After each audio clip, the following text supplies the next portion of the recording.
Champions again. Champions again. Champions again. Ole. Come on. I hate that song. Yeah. Anything with again, ole ole, should be banned, including Solomon, fucking whatever else, champions again, ole. I hate it. Sorry. Straight away, straight in with the fucking depressing. Don't sing fucking songs at this stuff.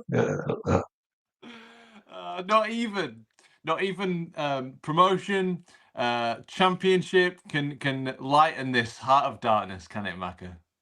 Sadly not. Sorry. Well, boys, we did it. And that's why we're doing a pod again. It's been a little while. You know, the last pod that we did, Elan Melier, Deja Vu, was the... So, yeah, normally I just like to skip through that, but it has been a while. And like you rightly pointed out, Macca, it's almost 5 years. So the start of next season, we'll try and get things going a little bit again. Sort of, maybe 400 points, 100 points. Can you believe it? Oh my God, we nearly scored 100 goals as well. It was just an incredible 2 weeks of partying, and for you guys, it must have hangovers and liver replacements. So we'll be talking about that. My name's Adonis, and you know me as @the on Twitter. It's a very good hello from me. And joining us, who's only in real life, he's off Twitter, he's off all social media, isn't that right, Macca? It's Big Matt Metcalf. You're lucky to have me. Here I am. Yeah. Can I just say in the real flesh as well, not on the internet, not Barney from the Tinternet, not Twitter version of me. It's the real me. I'm not hologram. The real thing. I just wanted to say before we start, can I wish my nephew Alex Hainsworth a big happy birthday? It's his birthday today, and he's a big watcher of the podcast. And I told him we were doing a special just for his birthday, so I've got to at least mention him and say happy birthday, Alex. Have a great day, mate. Happy birthday, mate. Happy birthday, mate.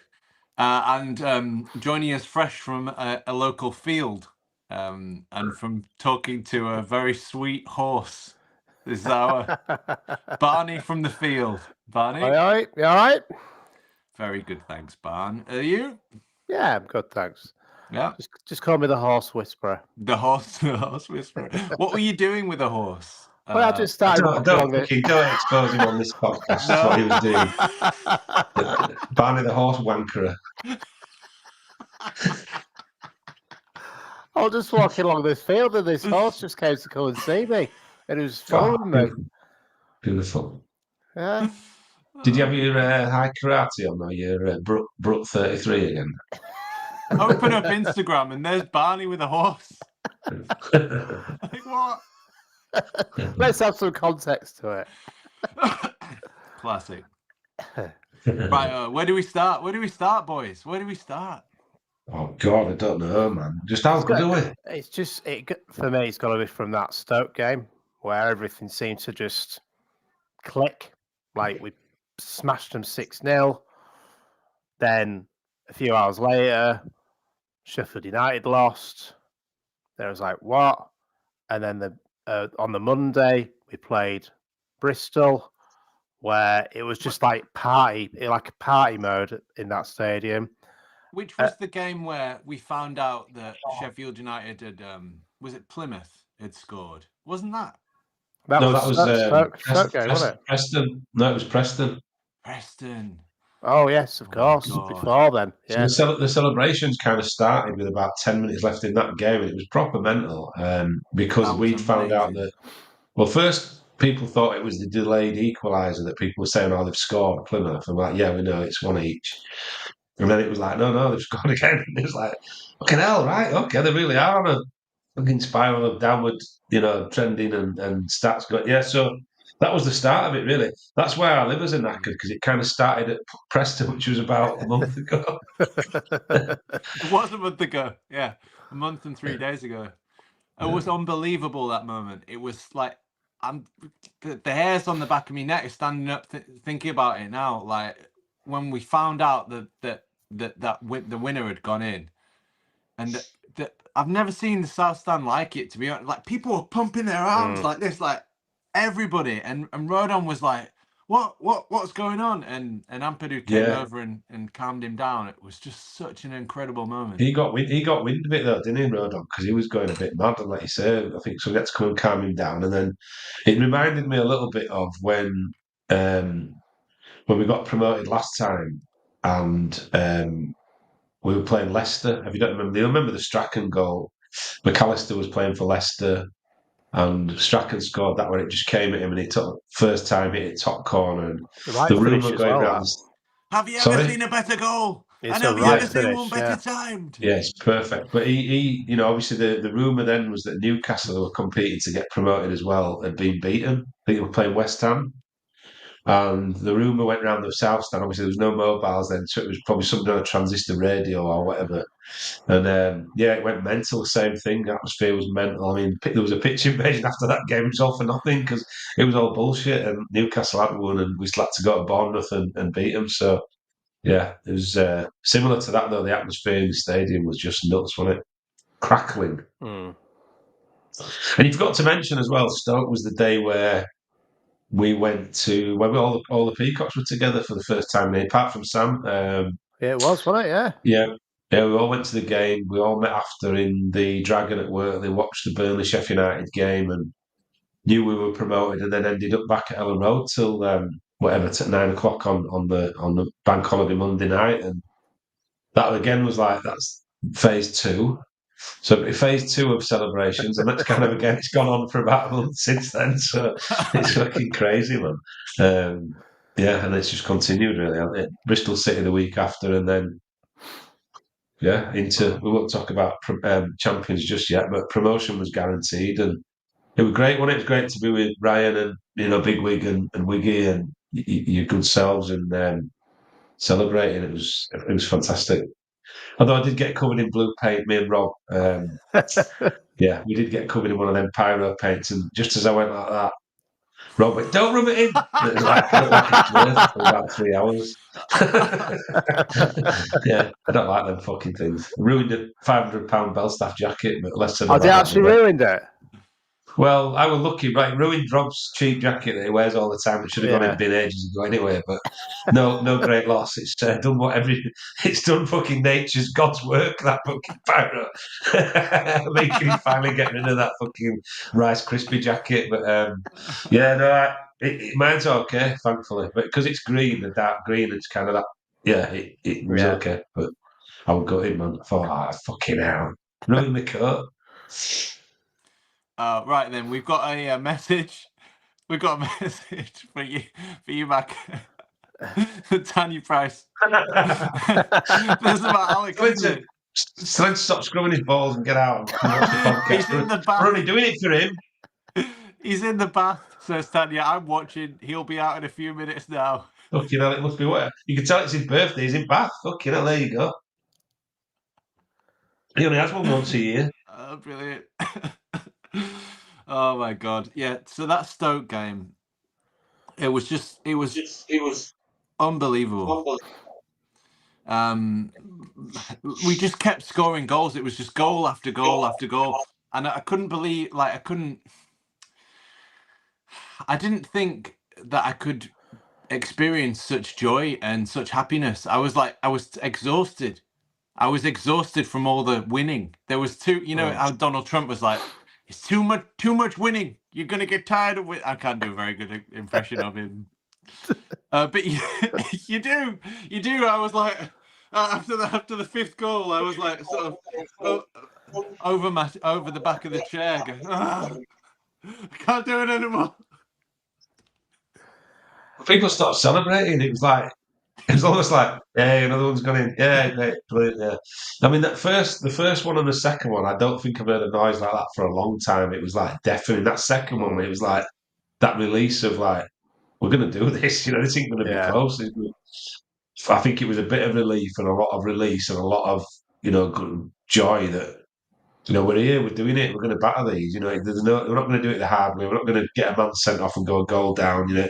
We're away here, and I think that whole combination of feelings just exploded, man. I thought my head was going to explode. I'm like, going to have a cardiac because we were all bouncing around, jumping on each other in South Stand, and yeah, it was tremendous feeling, and it's not the Leeds way to do it so easily. But what a game!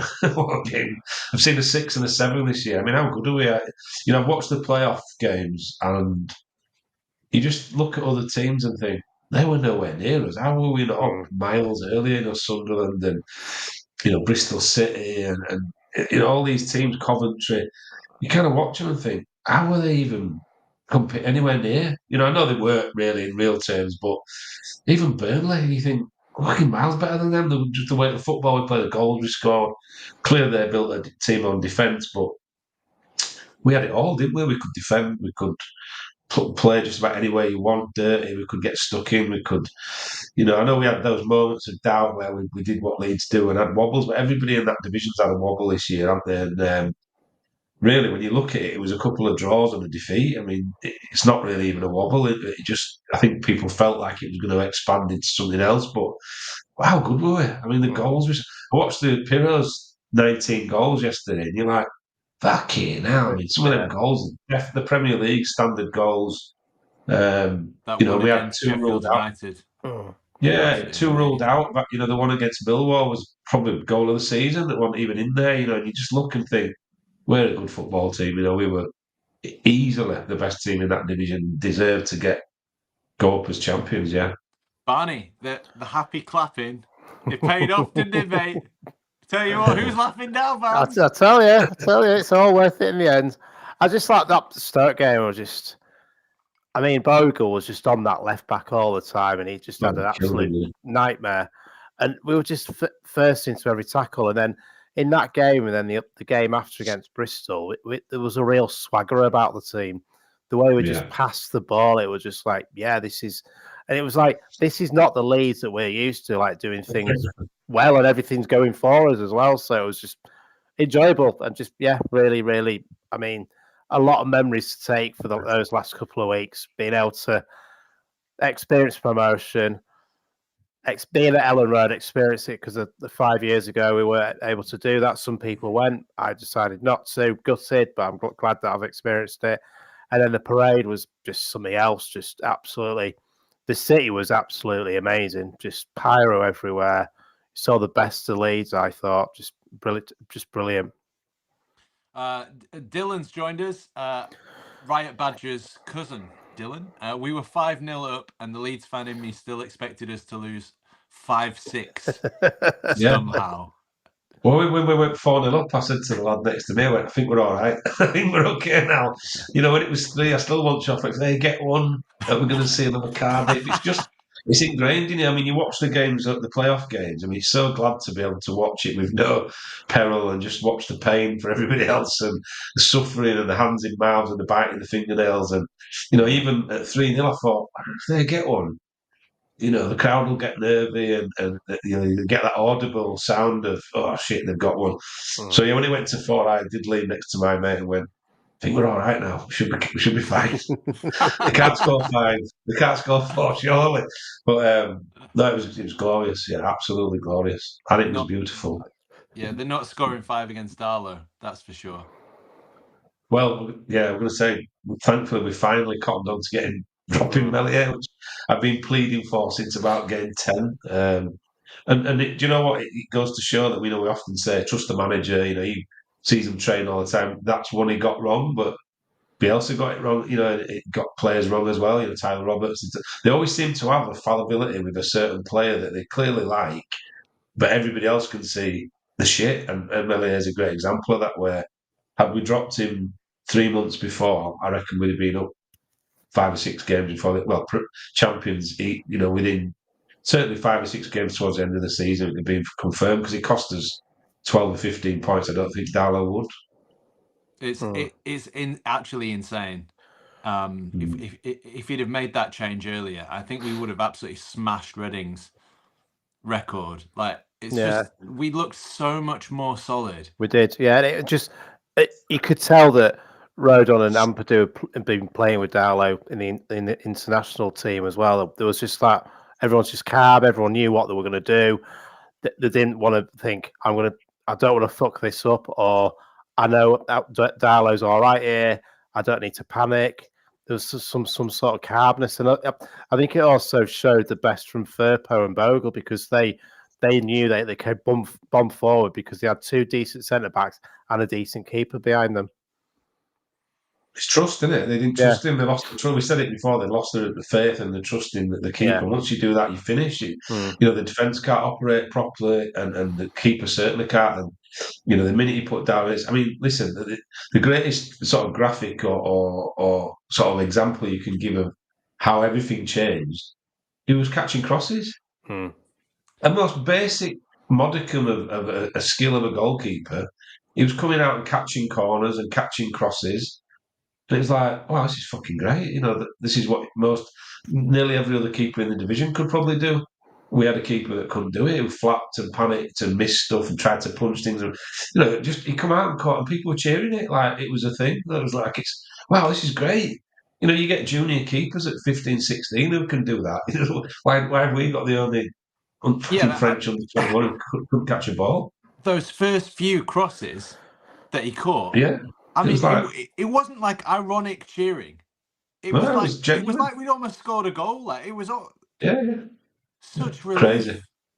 What we've become to what we've come to accept, man. It's just nuts. It's like what the fuck, man. He just caught a cross. It should just be normal.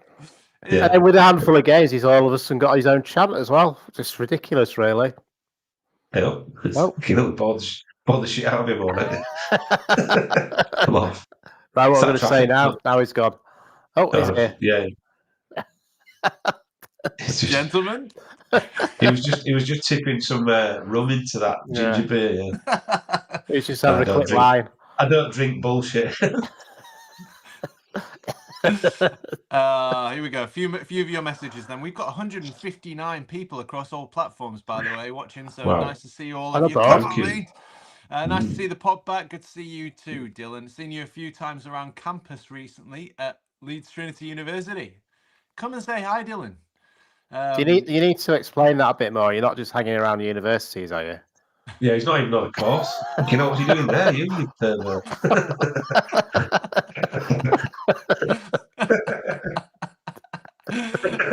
Oh god! Get me sniffing girls' hair again. I'll be dummy. This is the deep cuts. I am studying journalism. I'm not hanging around universities. He's watching now out the bath. Out the bath is he? Come on, Leeds. Come on, Leeds. All clean again. Ole, ole. All clean out we. All clean out we. 113 points we'd have got with Darlow in all season, says Dylan. Tell you what. Oh, speak up. Apparently, I'm being very quiet. Am I being quiet? Can you all hear me? You do sound quiet. Oh dear. Oh, is that me? Might be me. Oh, speak up, Donny. Yeah. Speak up. Apparently, I'm sorry. I'll try and fix that. Wiggy says, Rose Spritzer, ole ole. Ole ole. Good to see the lads back. And Barney. Fuck you, Steve.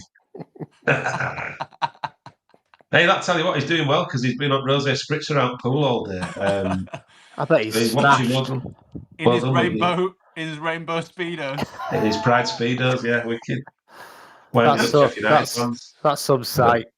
We saw it. Not only did he describe what he was wearing, he fucking sent us pictures. I mean, I were eating, for God's sake. Fucking hell. It's not good. We've got you on the big screen. That's good. And Derek Moore says, evening, gents. Yes, Derek. Come on, Derek. We're a Premier League podcast, don't you know? We are. And Dylan, come and find me. I'll talk to you about it. I'm doing the MA. Yeah, it's good. Very good. Highly recommend it. Rightio. Oh, God. It was so good. Okay. So Sunderland, that game, unbelievable. That when that last minute winner, these are my magic moments over the last few months. The noise and the cheering when we heard the winner against Sheffield United. The first two goals against Stoke, and then let's talk about Bristol. We knew we'd already been promoted. there was part of me, I just didn't even care. I didn't care if we lost that game. I didn't care. I was just so happy. And I've never seen Ellen Road like that. It was just joyous. It was weird because it was probably the first time in a hell of a long time at Ellen Road where everyone was relaxed, having a laugh, chants everywhere, people having a laugh. Just, have I said people having a laugh? Yeah. It was just everyone was just enjoying the game, enjoying going to football, and enjoying why they realise why they're supporting Leeds United, rather than thinking, shit, if we don't win this, we're a point behind, then we need to do this. And there was no stress whatsoever. Absolutely, just, and I think that's probably why the players sort of relaxed a little bit, where because the crowd like just having a little bit of fun. There was a bit, it was like end of season. There was a beach ball flying around in the cop. It was just brilliant. Memories you'll remember forever. Unbelievable.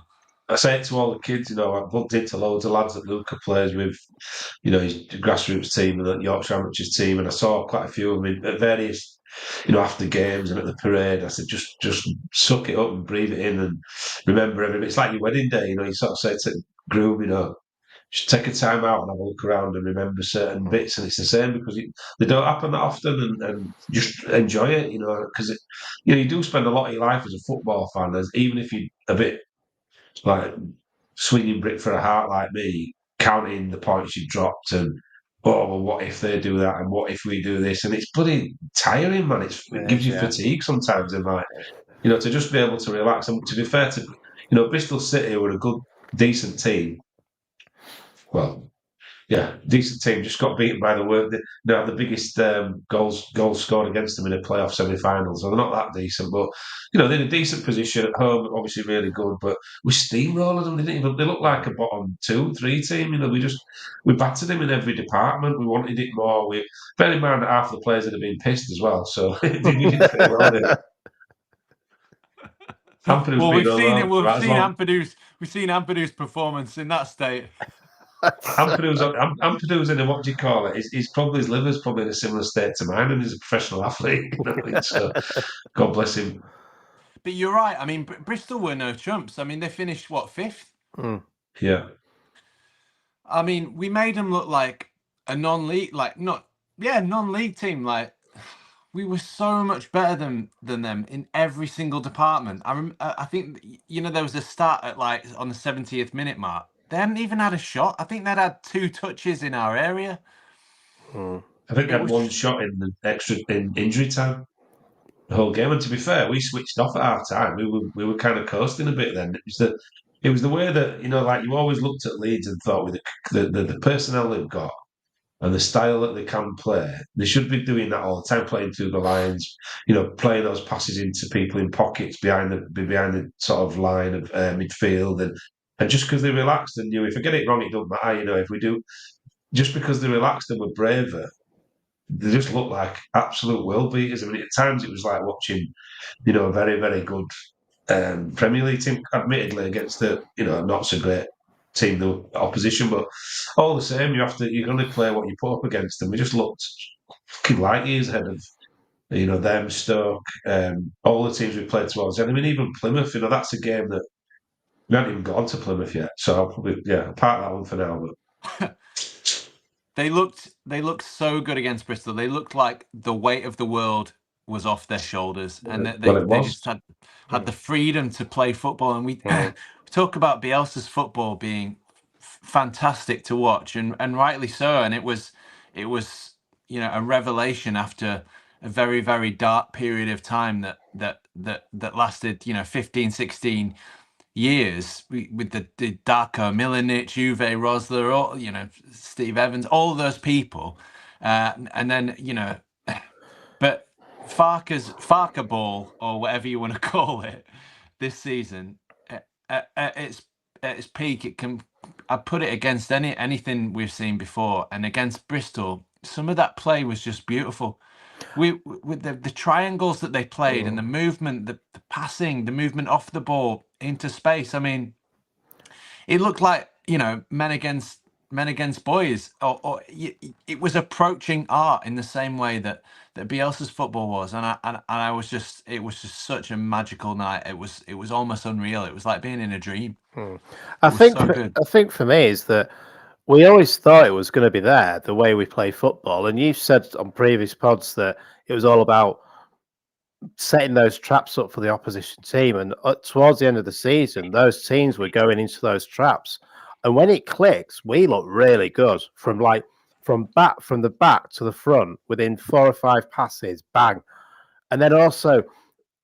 Like you said, the running off the ball, some of it is actually quite scary. If you've got some players like you've got Dan James or Solomon doing that off the ball, and then you've got the midfield keeping the ball, it must be where do you mark? What do you do? So some of the off the ball stuff's really good, really good. Yeah, I think the difference with the Bielsa thing was that you always felt like with Bielsa we might concede. Well, there was times we were playing with the FARC system, and you just thought these aren't scoring. And we snuffled teams out, we stifled them, we strangled them to a point where it wasn't. It probably is never going to be as frenetic or as chaotic as the Bielsa ball. Probably not as enjoyable for that reason, but certainly you felt more comfortable if we scored first or if we got 2 up. There was no coming back. We just strangled teams, and as weird as it is, Strike, you rate him, Barney, I rate him. Watch him, you think, yeah, good player. I don't think the defence is as good with him in it, and it's an odd thing sometimes that you look at him as an individual player and you think you can see his ability, but as a duo, I've said this hundreds of times on this podcast, so I won't labour the point. Centre midfielders, 10 and 9, and you 2 centre halves, it's a double act, it's not an individual thing. So it doesn't matter how good your 9 is, if you don't complement your 10, you're done. If your 8 and 6 don't complement each other, you're in trouble. But if you 2 centre halves don't, you are bang in trouble. So I just think that we looked a lot more solid with Ampadu. And listen, there's probably not 2 better leaders verbally and setting it back by example than Rodon and Ampadu in the team. So I just thought we were just better with them, and there were times where you just looked at strikers and I felt sorry for them. Strikers coming to Milan Road, and I thought you'd be lucky to get a kick today, so never mind, get a shot on goal or score.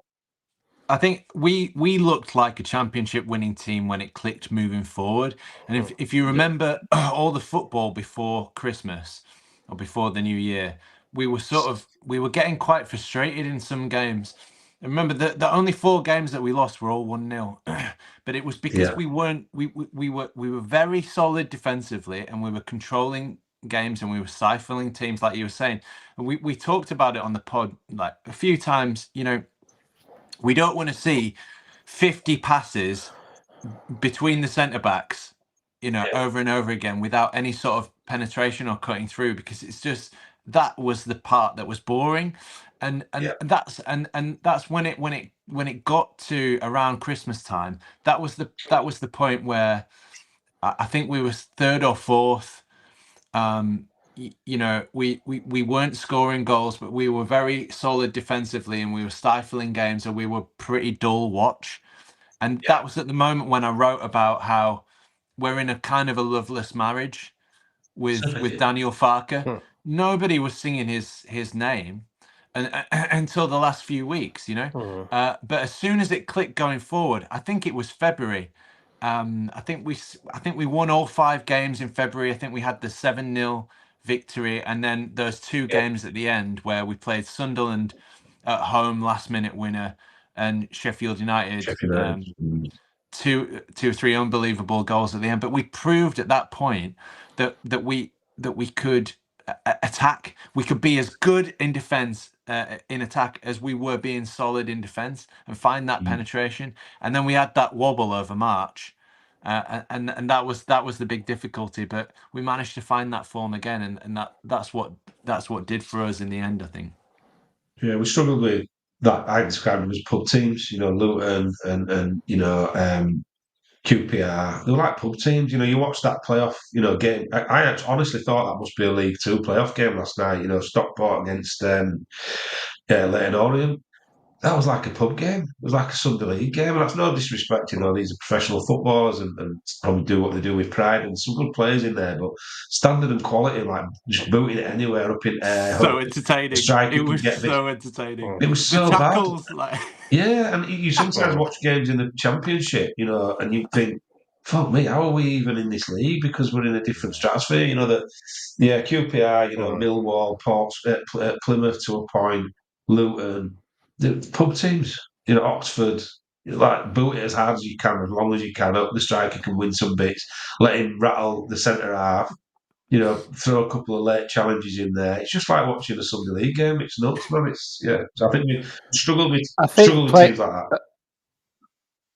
Yeah, I mean, those teams that we're playing, they were in a relegation battle. I mean, beating Oxford away, I thought that was going to be a really tough game. Yeah, it was. And we won 1-0. We dominated it. We should have won 2-3-0 if we took our chances. But there was that game felt like a bit of a bogey. It's like a team that we could probably lose against because there was so much riding on it. And then the last game of the season against Plymouth, they were already relegated, but obviously they wanted to put something on to say this is our last game in the Championship. We're getting relegated. Let's put a performance on. So some of the teams that we were going to play that we always thought were going to be, we had an easier running compared to the other ones, were probably on paper, in hindsight, harder because some of those teams were in relegation battles or they had nothing to play for. And when a team's got nothing to play for, sometimes they relax as well, don't they? A little bit more. It's funny. Like our wobble was 3 draws. Lost 4 games all season. Our wobble was 3 draws. In like a week or something. It was QPR, Swansea, and away at Luton. I remember Farker coming out after that Luton game and saying that was a good point. Yeah, we were all laughing at him. Don't even if there's a podcast to prove it. We were like, I'm not sure he fucking means that. I don't think he means it at all. But, it was. But it was. It absolutely was. I think didn't Sheffield go there and lose or whatever, and their wobble was 3 losses in a week. Well, 4 out of 5. Yeah. And that's what did for them. But after that Luton game, we went to Middlesbrough 3 days later. With 6 games to go, but we went to Middlesbrough, and of course they've had a fantastic season as well. They've gone through some great runs of form. They've got a good team, and they play a good style of football. And we won that game, and that was the moment I think that we started to turn it around. And then There were 2 disallowed goals in that game. Imagine if they'd have cost us getting promoted. I mean, we should have been 2-0 up at half time, and we scored another one. Bamford scored that goal. They were all onside. Same linesman disallowed one against Coventry, one against Millwall. So he disallowed 4 goals this season that were all onside. That would have, it's just, the little sort of twists of fate that have sort of gone our way, or because last 20 minutes against Middlesbrough was a horrible watch. It was like it was us defending. You think should have been out of sight. So just those little moments where you kind of think it's kind of going in our favour, whereas normally, something had gone off somebody's arse cheek into back at net in the last minute and we'd have drawn against Middlesbrough. And so there was always little signs that maybe this is going to be our year. But as Leeds fans, we just don't want to get ahead of ourselves, do we? Couple in the right. So I've turned my volume up now. Am I sounding okay? Yeah. Paul says, "Evening, lads." Evening, Paul. Good to see Paul. you. And Premier Seafoods Limited. Nice. There you go. That's some free advertising. Yeah, it was a nice one. He's a good lad, Nathan, on Twitter. He does some good pictures of fish recipes as well. I'll tell you what, I will go down to kingcrab.co.uk. They're not sponsoring this. They're not. Wouldn't mind a sponsor, but I'll get in there and I'll try some fish. So Nathan says, was in denial. And thanks for watching on Twitter as well, by the way. So we've got 239 people watching across platforms, and we've had Wiggy on Facebook. We've got Nathan on Twitter in the comments, as well as all the usual gang on YouTube. So it's nice to see. Was in denial, thinking promotion was enough on the last day. lost my head when Solomon scored. So that's a good segue to talk about Plymouth then. Fuck me. What can you say? I mean, I got offered a ticket on the Wednesday. I told you this in corporate. So a lad that I know in London, rung me and says, "Oh, I can get us in." So it's all a bit of a blur, isn't it? But we were in Manchester that Friday night, and I thought I can't let my mates down. We're going to Manchester. No, I won't do it. I got my friend the ticket. He took me my ticket and my brother's ticket to go in corporate for Plymouth. So I was really pleased to help him and his son out because he was down in the south coast and he got to go to the game with his son, which is great memories for them. So I was dead chuffed. He owes me one. I've reminded him of this many times since. A bit like the mafia, I he's did this really nice thing for somebody. Yeah, and it's a beautiful I'm thing. really happy about what I did, but he fucking owes me one now. I did this beautiful thing, and then I did the Don Corleone thing of one day, and this day may never come. I will recall his favour. It's all that stuff. So yeah, so that was great. But yeah, so we were in Manchester the night before on the lash all day, and we sort of deliberated watching the game in Manchester, but thought, now we'll get the early train back to Leeds and watch it in Leeds. So we watched it in Katie O'Brien's Irish pub and on Greek Street, which is a great place to watch the game. Packed with Leeds fans watching, and every pub we were sort of like Mary and Joseph walking to every pub like the Box, and we went to Pinnacle, and we went to the Black Cat Sports Bar, and it's like no room at the inn. It's rammed. We can't let anybody in. Fire eggs. Da da da. So we went to Katie. It was a long story, so I won't bore you. We ended up in Katie O'Brien's on Greek Street and watched it there, and it was just like, when they scored the offside goal, it went up, and then it was like, oh, it's offside, calm down, and to get that winner when we did in a really horrible game, another game that quite easily we could have got beat, just because of the tension on the game and the kind of football that Plymouth played. Another offside goal, debatable. I think probably is being kind. It's debatable as to whether Bogle got a touch and made it offside. I think he might have done. He's offside. He's offside. Yeah, to be fair to him, they got that right. But they probably wouldn't have seen it if it had been Burnley or fucking Sheffield United. Anyways, we won't go on about that because it's irrelevant because we're still champions. But yeah, so, the pub, I'm not kidding, when we scored that winner, in the time we scored it, went up like I've not seen a boozer go up. Fucking absolutely mental. What a time to be alive. And as I say, my liver, that weekend, I saw there's a concierge at the what do you call it, the Dakota Hotel on Greek Street, I know. And the guy wouldn't let me in with I had a little suitcase with me, and he wouldn't let me in the bar when I wanted to watch the game. So I went to my pal, I said, do us a favour. He went, look after your bag. I said, yeah, he won't let me in Katie O'Brien's with it. He said, yeah, leave it here, no problem. It was one of them where I saw him that day, pissed, going watch. I went to get the bag because we were with the players down on at the Hilton. They must have flown back to Leeds and then got the bus back to they must have stayed at the Doubletree Hilton. Yeah. And by that time, we were on the docks at Archie's at Granary Wharf. So we sat in the pub having a beer with loads of lads from Beeston. There was a bit of a get-together. And fucking Ramazani walked past the pub with Darlow. We were like, what's going on? So everybody was outside, champagne getting sprayed everywhere. Really good, got loads of good photographs and stuff. Basically, from that moment, I was in town on the Sunday. I bumped into the concierge from the Dakota again. Because we were eating at 6 by Nico, me and my missus, and we went out after and had a few beers. And then Monday the parade, I saw him again because we were at Bottega Milanese having a coffee with my sister, and he came up and was like, bloody hell, have you been home yet? And what? And it felt like I hadn't been home. So from Manchester Friday, Plymouth Saturday, in-town Sunday, in-town parade Monday, it was just like I said to the kids, I'm just going to enjoy this. I'm going to make the most. I'm going to go out and celebrate every day.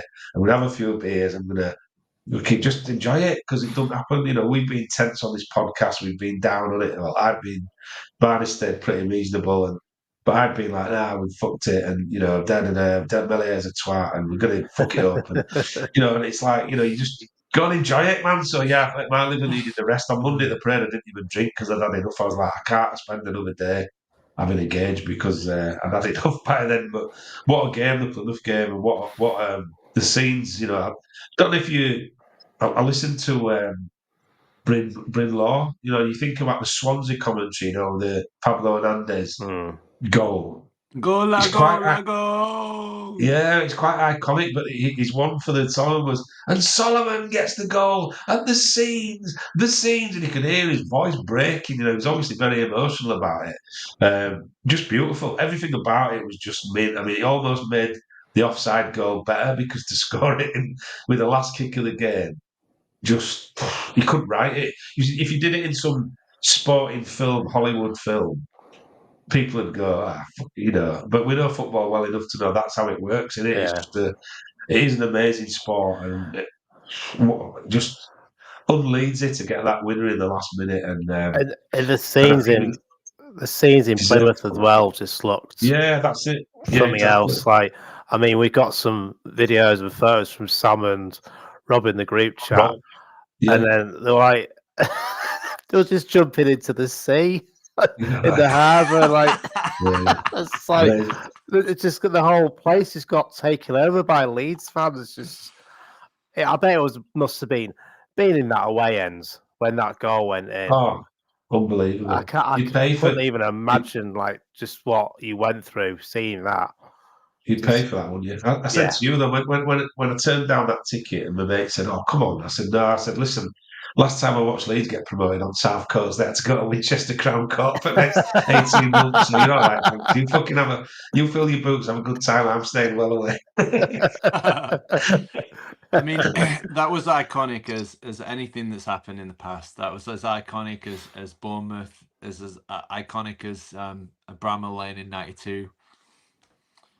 Yeah, it's just it's in a way it's more special than the Bielsa season because we were all there for it.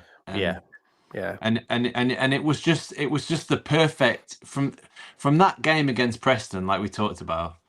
It was so good. It was the Stoke game 6-0 and then Bristol 4-0. It was unbelievable. And then that Solomon goal in the last minutes of the season, almost the last kick of the whole season. And it went down to goal difference. It's like, I'm sure I've said on the pod it was going to go down to goal difference. Yeah. you've said a lot.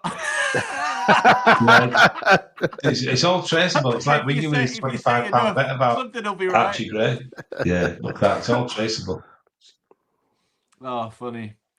No, Oh, I think man. the Plymouth one. I mean, listen, to get promoted on the South Coast in the sun, all the fans that were there were plenty who were in Torquay as well, just sort of near and partying. And I've seen some great photographs and videos, like Barney said, and a couple of the Peacocks were there and sent us some photographs back up, and it was just amazing scenes. And just again, just enjoy it. And I did want to go up as champions. I can't stress enough that like your man was saying there.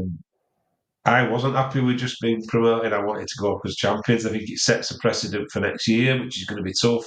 I think I think the beauty we've got is we score goals. It's all right, Burnley with a steady defence, and it's not going to matter in the Premier League. I think scoring goals keeps you buoyant. Look at Ipswich. This year they've been the one that have scored and had a go at people. So to give us that confidence, but just to go up as champions. I said to you, I won't go to parade if we get a trophy for second. I wouldn't even bother because it's like you don't celebrate. I mean, it was Finishing literally a second. tin pot. Yeah, it was. Yeah, it was a tin of beans with a fucking wrapper taken off. Yeah, but no. So I wasn't going to do it. But yeah, I wanted to go up as champion. So that was very gratifying to beat Burnley. Let's be honest, Burnley. 100 points, not beaten since November. 19 goals conceded all season to finish second. I mean, what sort of team finishes above you? Well, us.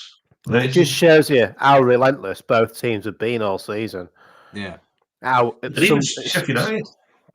Yeah, I mean, it's been some weekends where we might have been playing Saturday lunchtime, Burnley might be playing Sunday or Monday, so you never really knew where we were going to be all the time. So it was like constantly at it.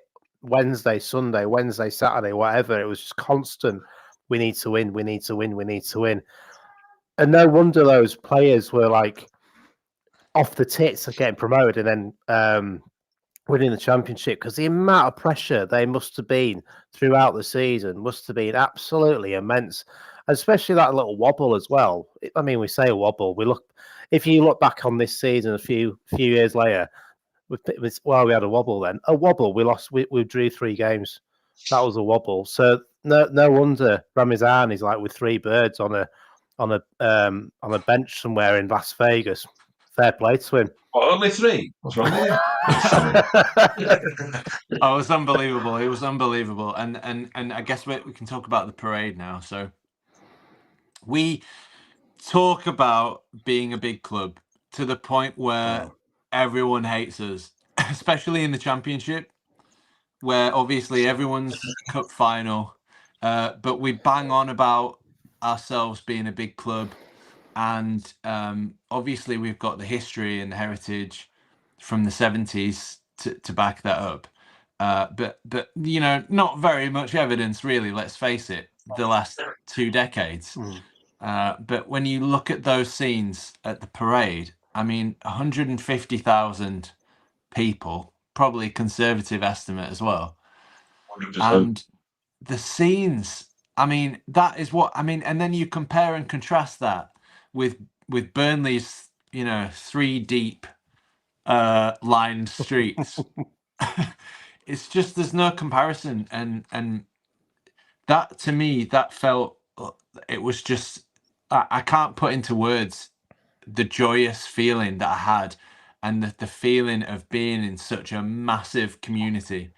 That community spirit there, it was just unbelievable, and people were going crazy everywhere, and especially the players. And like you said, it was so good to see, obviously under a lot of pressure. I mean, everything they do is scrutinized, every word they say, everything they eat, every night's sleep is tracked and scrutinized.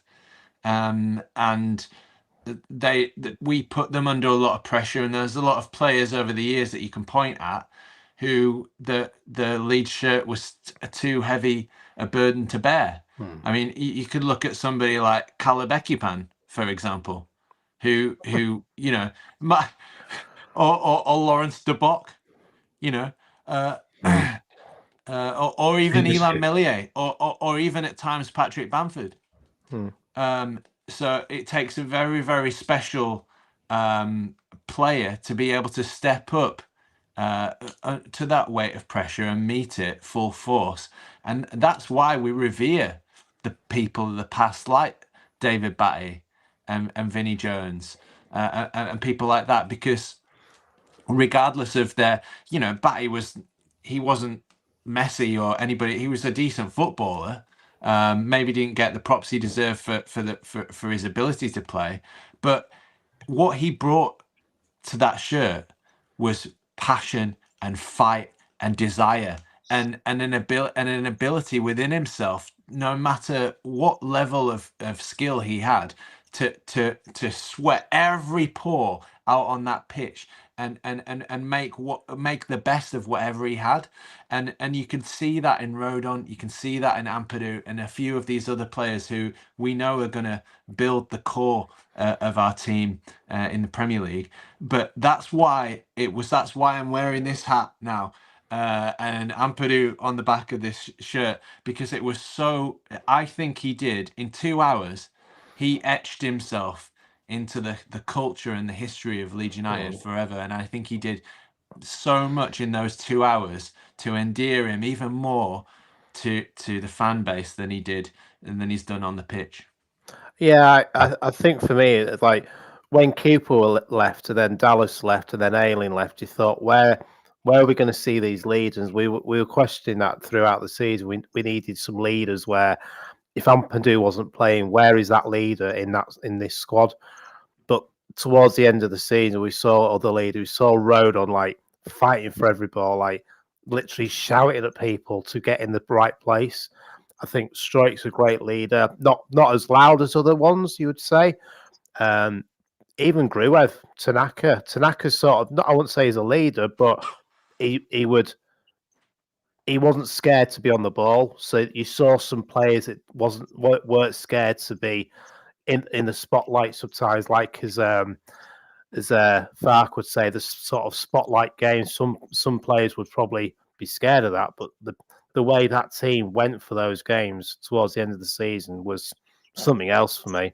There was certain times where I was just like studying the ground, like, this is special what we're seeing right now. This is special what the team's doing right now as well, and like everyone enjoying themselves. And that's sometimes, like I've said before on the podcast previous occasions, I'm an old romantic with football. I'm still that kid when I go into that game, go to a football game. I like want to see my heroes play great football, and even when we lose, I'm like, I still always see the positive. But now it's like, this is what it's all about. You go to parade and you see your team like celebrating with the fans. Brilliant, brilliant. Few of your comments then. Derek Moore, rumours of a friendly between Leeds and AC Milan in the Aviva Stadium in Ireland during the summer. Would any of you guys make the trip if it is true? Well, Derek, I can't give you an exclusive, but I can tell you that I'm going to Stockholm in July to see Man United versus Leeds United. I'm extremely excited to keep this party rolling. It's a good job. It's a good job you're going because you don't drink. It's about 15 quid for half a lager. Then Jesus Christ, me and Barney'd have to remortgage our house. It made me laugh when Barney said, "Oh, I'm an old romantic when it comes to football, mate." We've seen pictures of you and your missus. You're an old romantic, full stop, Arkin. Don't you kid yourself. You know what you were saying about the players. You know, I think that the Bielsa team endeared itself to everybody because you knew. This is the thing about footballers. This is the thing about football fans, right? But it's not about every player being a Rafinha. What it is, it's about, and you sort of almost touched on it there, Donny, about Batty. It's about every player eking out every bit of ability that they've got and laying it on the field. So even if you look at Ayling, you look at Cooper, you know, not the most gifted footballers, but gave everything they had. Dallas, for example, is going to be a kind of Leeds hero. You know, he never had Pablo Hernandez. I never said Pablo Escobar's ability then. That was a different one, yeah, but he didn't have Pablo Hernandez's. He didn't have his ability or his skill. But Pablo Escobar really endeared himself to. He would be brilliant in Leeds. They'd love him at Leeds, honestly. Particularly that party bus with Farker doing his. So I just think when you go to that ground, what you want to see is players give everything they've got and eke every bit of ability they've got out and leave it on the pitch. You know, and that's it. And I think this team, Ampadu, Rodon, others, Bogle being absolutely outstanding. You know, got a lot of shit in the first few games. You know, people saying overrated and they've had our pants down, and there's no question about who's had whose pants down there.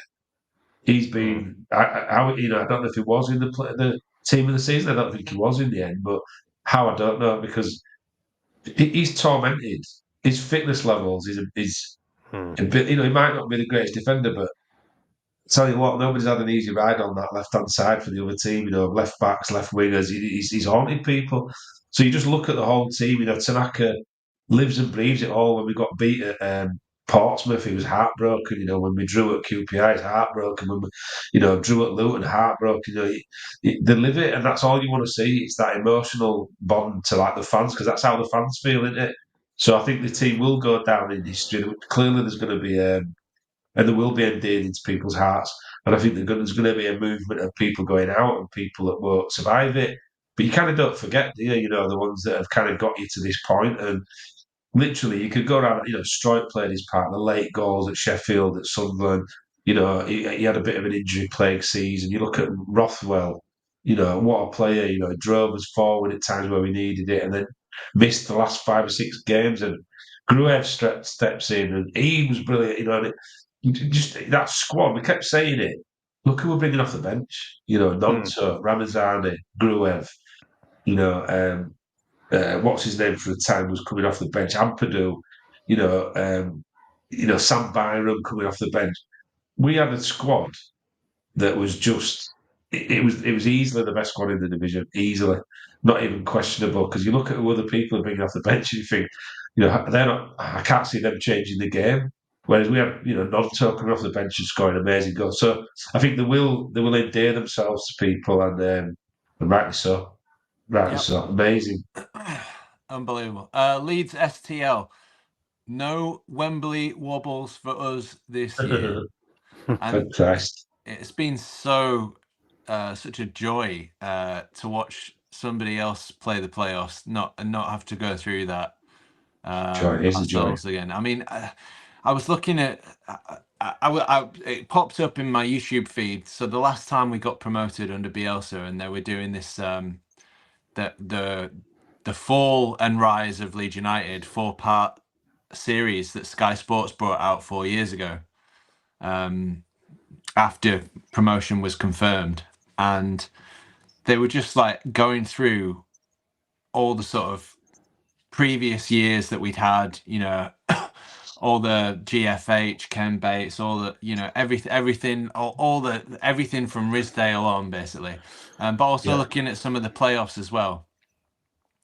And it's absolutely horrific. I remember being so disappointed when we finished 7th under Gary Monk.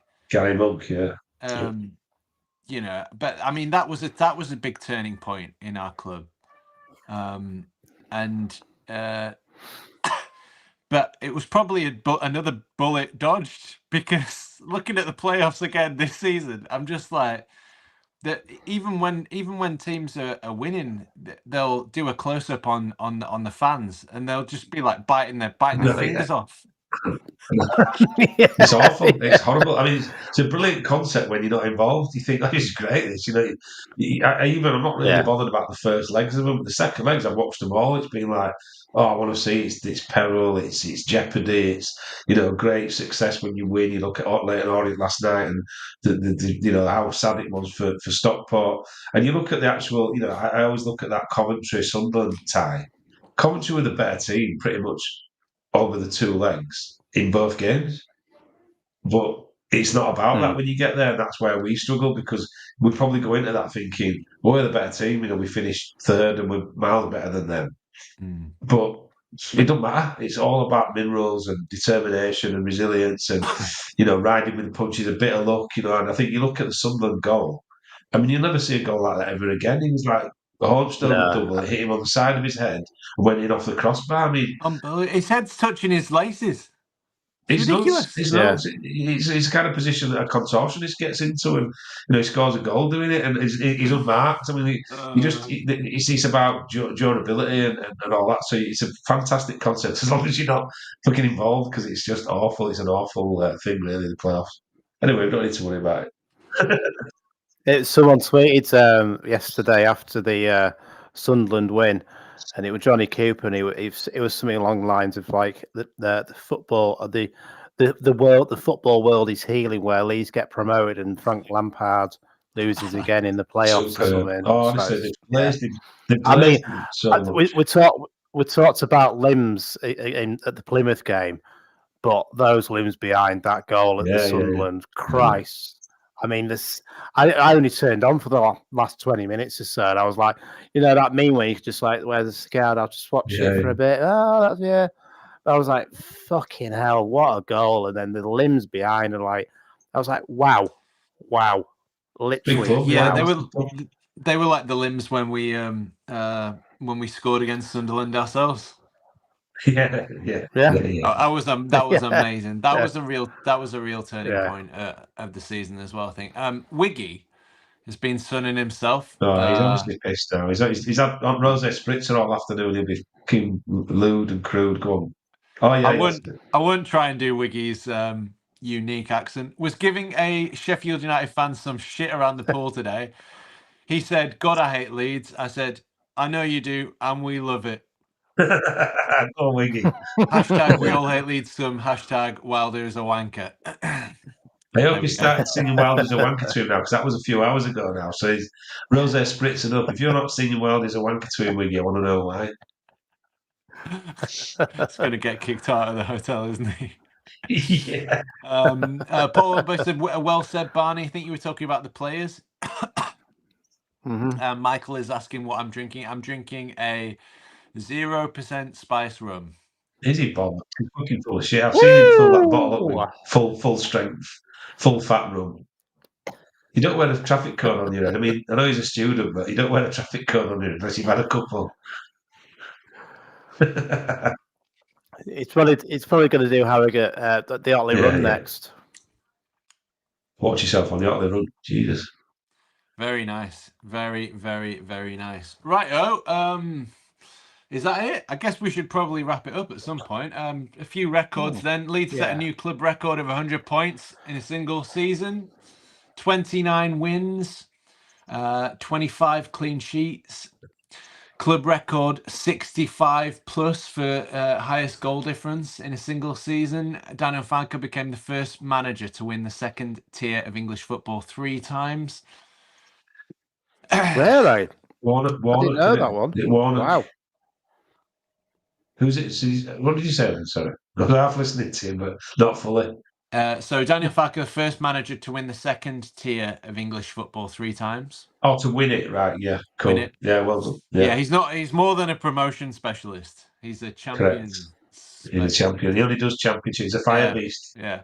Champions are nothing. Yeah, fire beasts. Yeah. You will see it. I'll be the first on the table. Yeah. I don't know. I very much like it. I want it in my Shinky Holland. Oh, yeah. There it is. There it is. Became the first Leeds manager to win 5 Manager of the Month awards, set an all-time championship record of remaining unbeaten in 81 championship matches when scoring first. Scored 95 goals in a single league season for the first time in 97 years.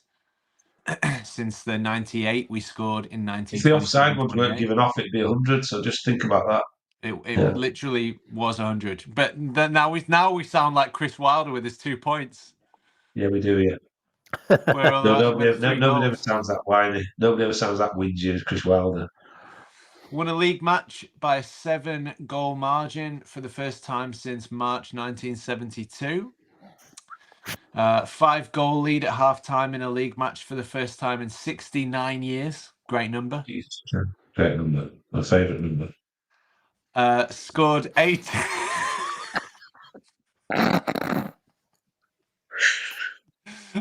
scored 18 plus goals without conceding across 6 league matches for the very first time. Daniel Farke became the first Leeds manager to achieve consecutive 90-point seasons. Has the highest league win rate of any permanent Leeds manager at 60.9%. Fucking hell. That'll be down to 20 next season. We're nearly there. So it's got to be a record number of records as well, surely. Oh, apart from the first season, of course. Didn't think about that. Farke became the first manager to win 127 matches in his first 230 championship games. And Leeds completed a league season having only suffered defeat by a single goal for the first ever time. Wait a minute, Wiggy still wants him sacked. What is going on? What is wrong with Leeds fans that you can't just enjoy it and go, the guy's done amazing? There's nothing wrong with my Daniel Farke impression. It's bang on, to be fair. You've not heard him in his sex dungeon. You've only heard him doing interviews for Sky Sports. Oh my God, those DM impressions, says Jay. Do you know what? People, ridicule him and people have said, his tactics and this and that. Listen, he's not a bad manager, is he? He's not done badly with them kind of stats and the record-breaking stuff. And I think, I always talk about the Norwich game, that when we went 2-0 up at half-time, but it's really boring. I never went back for the second half. I just thought it's really poor football. But it just took a couple of players in certain positions to change that, and a bit of a mentality shift to, we can be a little bit more expansive to do the things that he's done, scoring that many goals, getting that many points. It's amazing what a season. I mean, like I said, drink it in because you might not see another one like this ever. They're the facts. If you look at 69 years, since we've achieved some of those things, in 1972, I was saying to somebody, my son missed the game. He was supposed to come to the game and he missed it and he was heartbroken because I've never seen a 7-0. I've seen 6s. I've seen Besiktas 6-0. Sheff Wednesday was at 6-1.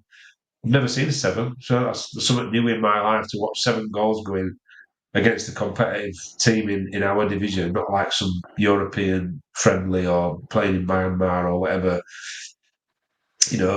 Unbelievable. Unbelievable. I mean, highlights of the season wise, just so many. We could if we stayed on here till next week, which knowing as we might do.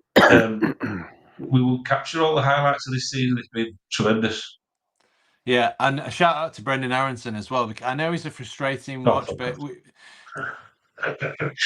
okay, no, I'm not that happy. I mean, we talk about giving your all, but he certainly gives us all. He's not very gifted on the ball, unfortunately, bless him. But he works so incredibly hard, and I have to say, that goal against Derby was my goal of the season. That just intricate passing, completely passed it around, the passing movement, unbelievable. Anyway, brilliant goal by Tanaka. Anyway, final two things, and then we'll go. So on this day in 2008, can you tell me what happened? Stay 2008. Hang on. Anybody Wasn't the saying in the chat? wasn't the 15-point season, was it? 15 points, 2008. If I say the word Carlisle, does that ring any bells? Oh, playoffs. Oh, Johnny yes. Howson. Yeah. Johnny Howson struck an injury time screamer to send Leeds to Wembley for the League One playoff final. Extra time was looming after the academy product cancelled out Carlisle's first leg advantage with another long-range strike in the 10th minute, but Howson's wonder goal sent the travelling Leeds fans into delirium at Brunton Park. And it famously ended very well. That's one of the most depressing days I've ever had at Wembley because it was so shit.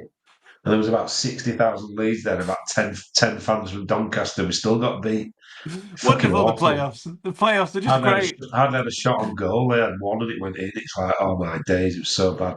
Anyway, I don't want to talk about it. We're in good mood, so you can't do just two things. What's your other thing you were going to do? My thing. The other thing was my thing, yeah. So Leeds were in League One, so Michael got it right. There we go. And yeah. Oh, sorry. Yeah.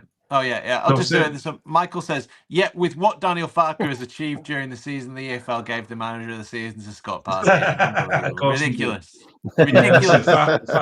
Farker's not got a £2,500 shit jacket, so they have to give him something, don't they? Fucking idiot. Fucking retard. Fucking window licker.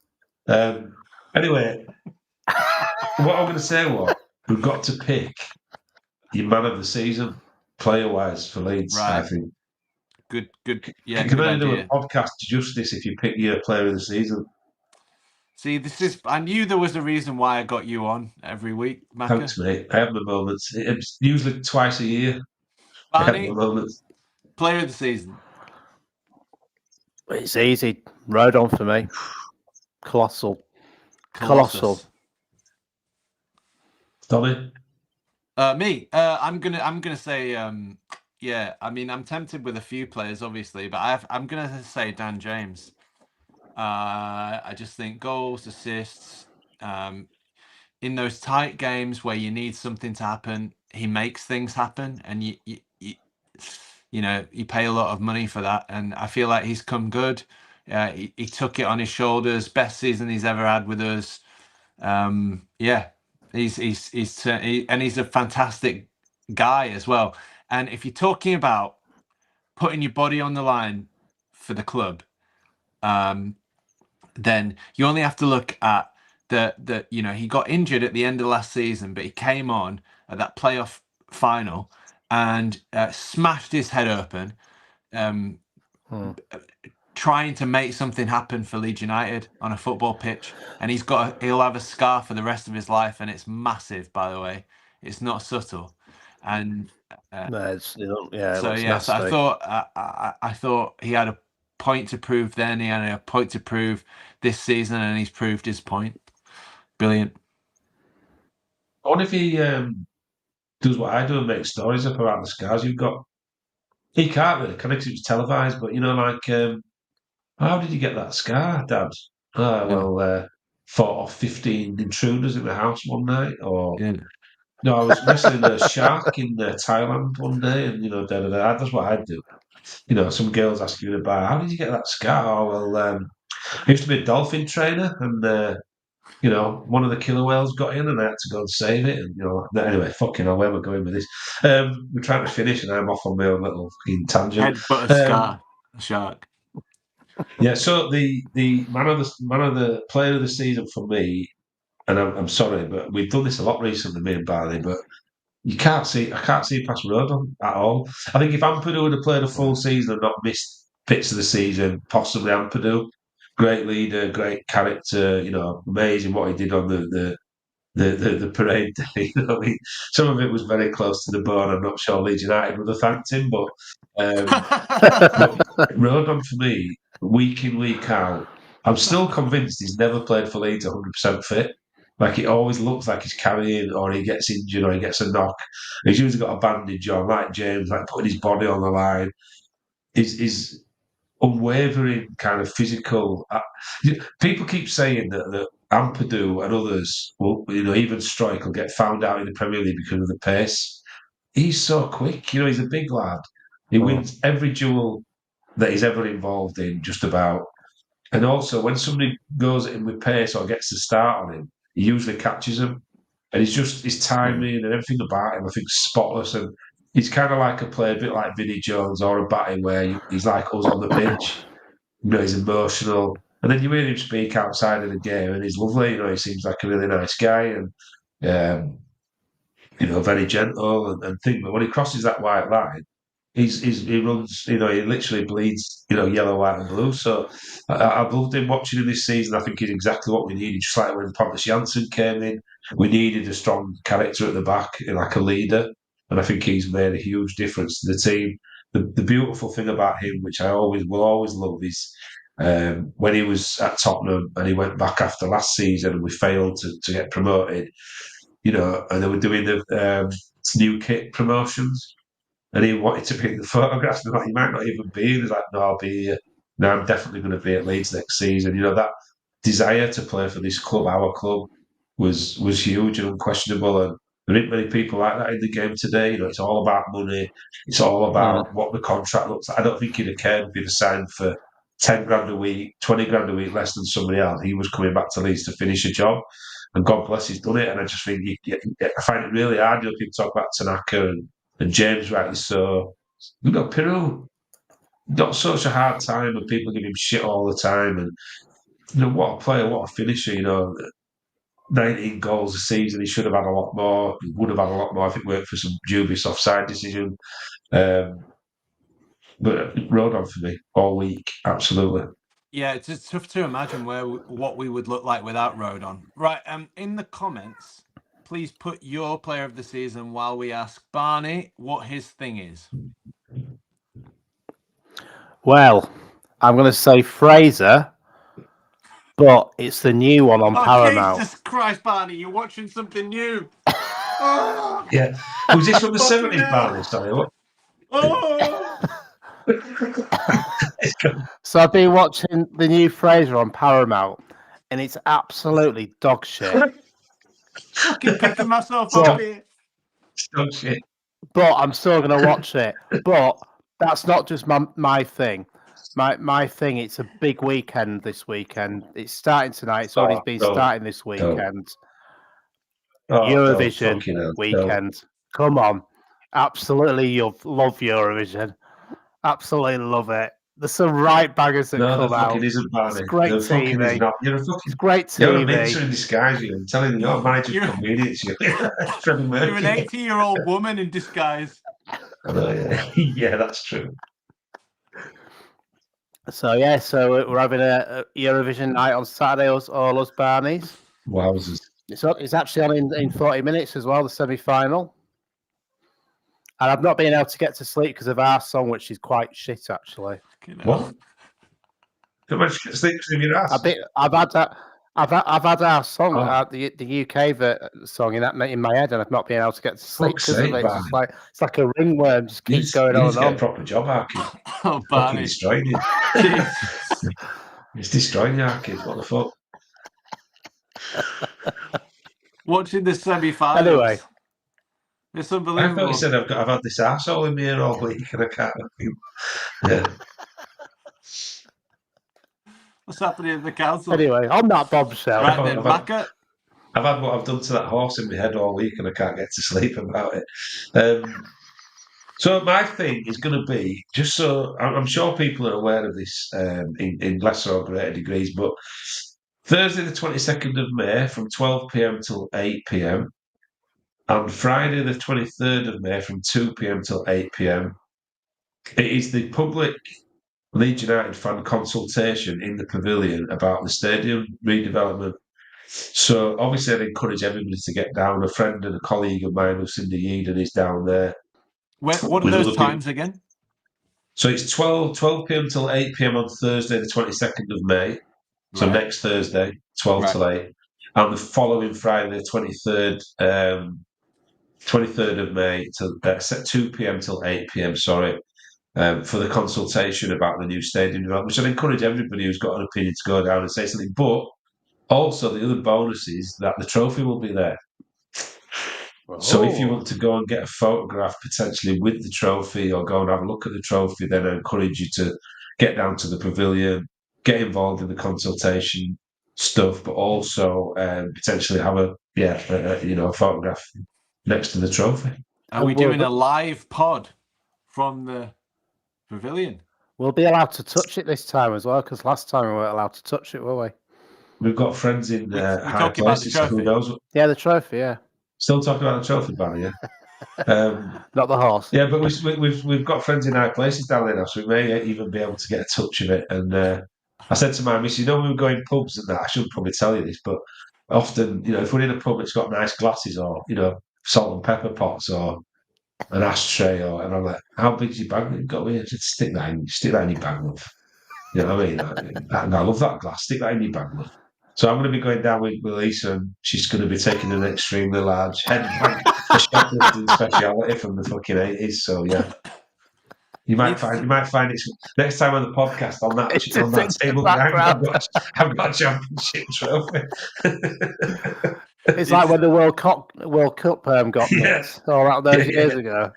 Get Pickles to come and find it. Where's the championship trophy? Never mind that. I've always said this: the Leeds fan who goes to Bayern Munich and goes to their trophy cabinet and nicks the 1975 European Cup and liberates it, actually, should I say, and brings it back to where it rightly belongs. I mean, that person will go down in folklore forever and ever. Please don't tempt me.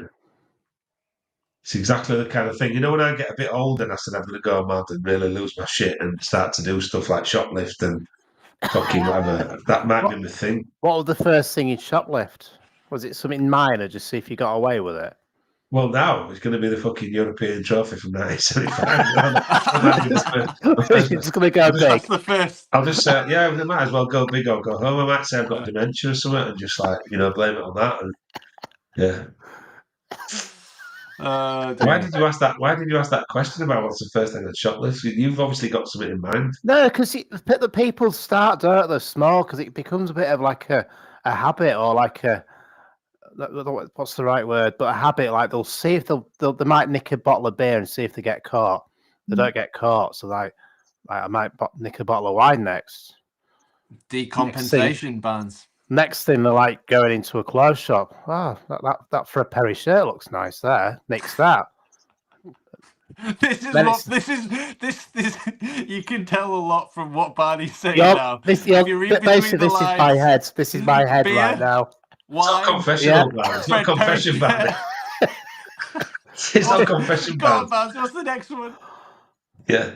A nice pair of trainers. You can't nick trainers though, can you? Because you only have one of the pairs. Oh, you can. You just say to them, you say, "Oh, I really like these. Can you get the other? Can I try them both on, please?" And they just walk out the shop. Just moonwalk out the shop. Fucking beauty, you know what I mean? Yeah, they're great. Them, yeah. This is very interesting. Don't take any notes. The thing is, I'm committed to this shit. So I'm not going to say it here because I'm going to implicate myself. So I'm literally not telling anybody. Because the next thing I know, people will be keeping an eye out for me in stores. I always think now I've got to an age where nobody even cares what I do. It's like I'm an old man. I'm 53. Oh, he's not a shoplift. Look at him, respectable businessman. Well dressed ish, and they might be watching for me in Sainsbury's and Waitrose. Whereas, you can do it surreptitiously, can't you? Like, especially with them self-checkouts now, it's hilarious, you know what I mean? Do what you want. Anyway, not giving anyone my secrets away. You know, literally, it will be the European Cup from Wrexham if I'm going to go nick it and go down in Leeds folklore history and podcast history. Yeah. That would be amazing. It will be amazing. So please don't tempt me. I like a challenge. But if you do, Nicky, we need to delete this. And then- of course, what better time to nick it than the 50th anniversary? It's true. I'll tell you what, if everybody chips together and gets me Bail gets money. me a flight over there, and also raises the bail money in case I do get caught, fuck it, I'll do it. And then we'll do a parade around the city in my car, put the sunroof down. Yeah, And you can get Katie with the balloons in there. Yeah. Get Katie with the balloons. Yeah. Sorry, Solid. didn't joke. Bring that horse band. Come in, on the horse. We'll all get on the back of the horse with the Champions League. Imagine doing a parade round fucking Leeds and Vicar Lane on the horse, me and Barney and fucking. Well, like Farker when he was sat on a horse. A little boombox playing the Champions League music. Oh, we started something now. Listen, I'm starting to get interested now. This is fucking too intriguing. It's going to be too tempting not to do it. Fuck it. Let's go for it. Oh, fucking hell. Oh, brilliant. Anyway. Well, anyway, yeah. So my thing is that my wife is back. She's back. Yes. Yes. Come on. She didn't leave me. She didn't run away. That's what he keeps telling us. It's like fucking wearing a traffic cone on you and drinking rum's not enough. She's fucking having Tell you what, some right miserable bastards in Austria, but I'm still going back there. Fuck you. In fact, so what's the Austrian entry? I'll have a look. Oh God, Barney. Oh, Nobody man, cares. There's something about Ashlocks. Eurovision. So Nora's back. I think when you say so Nora's back, and we're having the garden. When is she actually staying? Where? When is she staying? No, where? I don't know where she's staying. When is she actually going to come back for good? Oh, I get what you mean. God knows. And of course Brexit they're making it Brexit. they're making it more and more difficult, aren't they? To Brexit means even Brexit, though we're Tommy. married. Hard Brexit. Yeah. But I mean, on the plus side of Brexit, immigration's gone down, hasn't it? So... I'm going to say that you can't claim to be, well, even though we're married, you've only been here 5 minutes as well. Yeah, that's true. That's true. Yeah. Look, you're looking to get in. Born in the LGI, but only here 5 minutes, Dave. Yeah, indeed. Literally, straight out of the incubator, on the plane to Australia, in Austria, and you just come back. So it's Colleen. We will rave. We will rave. We will rave. But they're in the qualifiers, so they'll be singing tonight because they've not. So basically, this is like the playoffs to get into the actual final on Saturday. Wait a minute, just let me write this down, Barney. Don't give a fuck. I bet that's a bit of a good banger, actually. She looks quite good looking as well. We will Colleen. Oh, yeah. Watch after all. Let us know. That's in the best chat, bit. all 361 of you across platforms. Let us know in That's the increased because of Eurovision. Who you want to win Eurovision, or even if it's of any interest at all. Well, the Australian one's quite good. It's called Milkshake. Wait a minute, Milkshake. what? Australia. I don't know why. What the fuck? I thought it was Euro. They're not in Australia. They fucking moved. Has it floated across to? It's just A few years ago, Australia came into the Eurovision. Oh my days! So it's like Turkey playing in fucking Euros. What the heck, man? So we had Brexit. So we left Europe, us. But Australia, on the other side of the world, they've entered Europe. Barney, you're not making any sense, mate. But I do have an Australian passport, though. So does that make me European? No. Or a spy. Yeah, it's like I always said he's got a name that's been made up. That's not a real name, so he's definitely working under a pseudonym. His old Donald. Um, but you know what it is with it's like yeah, that's not right. That it's like Britain's Got Talent, where they're all from like Japan and China, and I've been on America's Got Talent, and Australia's Got Talent. I'm here now because I didn't win those. What's all that about? My That's mum all I do. says that she couldn't give a flying fuck about Eurovision. So I'm there we go. surprised Yeah. about that. I thought she'd like it. Why? Because Yeah, she's a woman. disappointed me. Get into it, because what we do as a family, we write all the countries down on the sheet and then we give our scores to them. What difference does that make to society? Why would it? What's that doing for anybody? What the fuck's that doing for anybody? How's that making a better world, the world a better place? You piece of shit. What do you do? Put your score, your little bits of paper on the fridge for years to come, like when your kid does them. No, because I might put 10, and then my wife might put 8. I said, I told you, I was right. I know this stuff. Fuck me. You just blink if you've been fucking kidnapped, Barney, or you've been fucking like paid to say this or something. I'll say after the pod. I'll say why I'll list watch it as well. I'll say after as well. You've been held hostage, Barney. Just let us know, mate. Do I need to blink? Blink twice. Is this some sort of code? See, we always used to do the sweepstakes, but we never gave each song marks out of 10. That's No. Well, listen, I've done something. I've done some things to get my leg over in life, Barney, but fucking hell, I've never fucking pretended to like yours.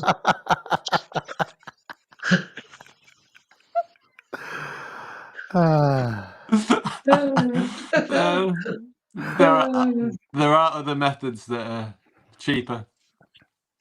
But I need to go anyway because it starts in 25 minutes. I need to start my cooking. Yeah, listen, we did well, lads.